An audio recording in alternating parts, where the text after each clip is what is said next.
Well, terrifying new details emerging around this video of what appears to be armed Venezuelan gang members storming an apartment complex in Aurora, Colorado. Now, the town's mayor confirms that several buildings have been overtaken by gang members.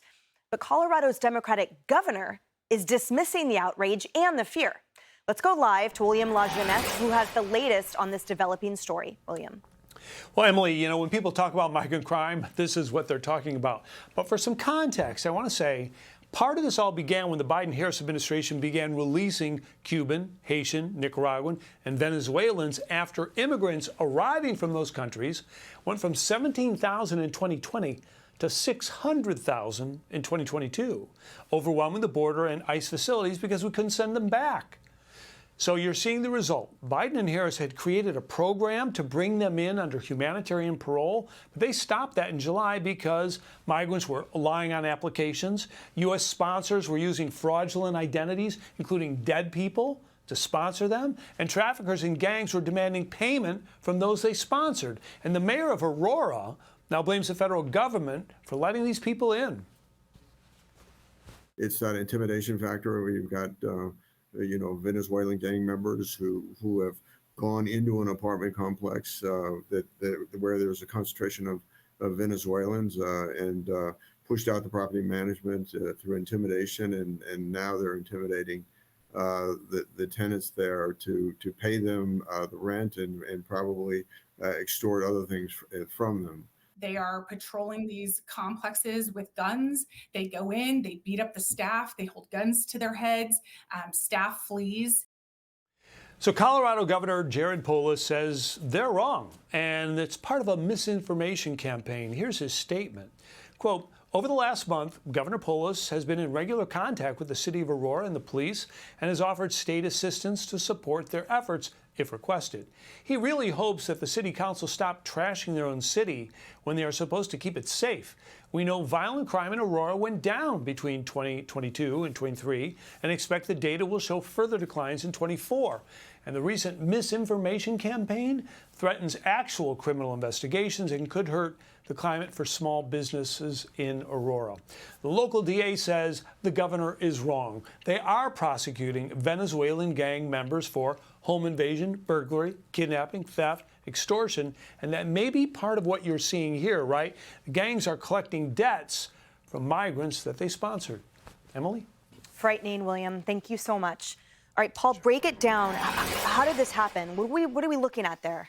First of all, let's recognize something. They restarted the program that William just said that they suspended. They just restarted it. So we're getting 30,000 new arrivals, okay, every month from those four nations. Let's look at them: Cuba, Venezuela, Nicaragua, Haiti. Cuba doesn't talk to us, so therefore nobody's vetted because we can't find anything out. Venezuela, same exact thing. Haiti, run by criminal gangs. Nicaragua, run by Daniel Ortega, hates the country, socialist dictator. You're telling me that the 30,000 that arrived, they're vetted? That's the claim now. We restarted this after saying, you know what, it doesn't work, it's full of fraud. Now we're supposed to believe it works. Obviously it doesn't work.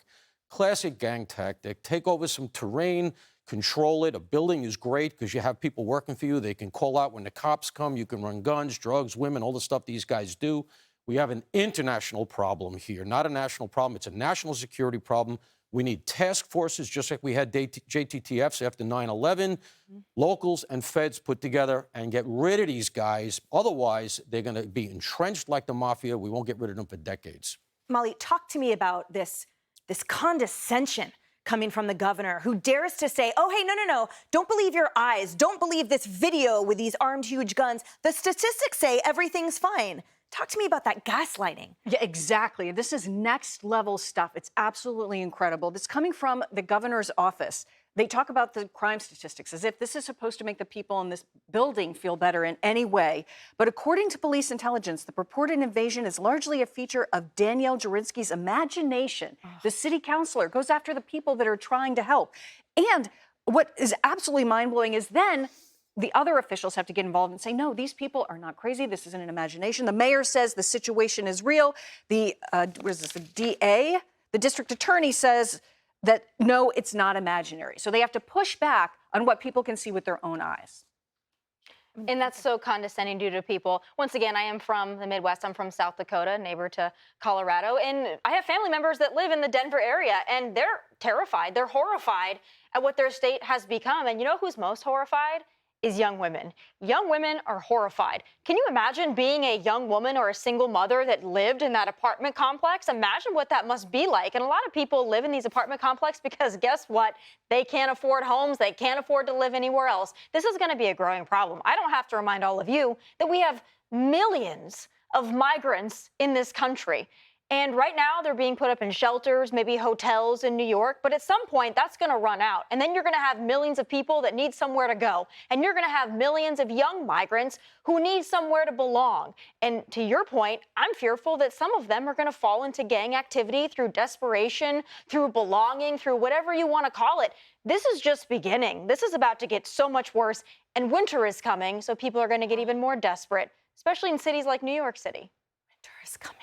Literally and figuratively, Leslie. This is frightening. And my question to you is, why err on the side of saying, oh, no, this is just an outlier situation, when calling it or underscoring or at least believing the DA that say, yes, this is an organized crime, all that does is escalate or flip the switch for resources, for charges, so that these people can remain behind bars and allow single women and everyone else to actually thrive. Why would you err on the side of risking safety for a talking point?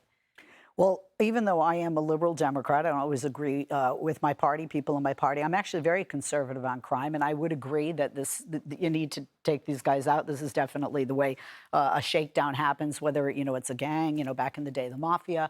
But, statistically, he may be accurate, but when you just look at what the people are feeling, there are feelings and there are facts with the economy. But the facts are the people not just living in that building, but in that section of Aurora, they're concerned, they're frightened, and as the governor who's responsible for his people, he does need to address that, just as, the mayor obviously is there in Aurora. Yeah, I just wish he had addressed it with a little more deference, I guess, to those boots on ground that are... And remember, when they say that the border encounters are down, remember something. It's because they're flying them in. Hey, everyone. I'm Emily Campagno. Catch me and my co-hosts Harris Faulkner and Kaylee McEnany on Outnumbered every weekday at 12 p.m. Eastern, or set your DVR. Also, don't forget to subscribe to the Fox News YouTube page for daily highlights.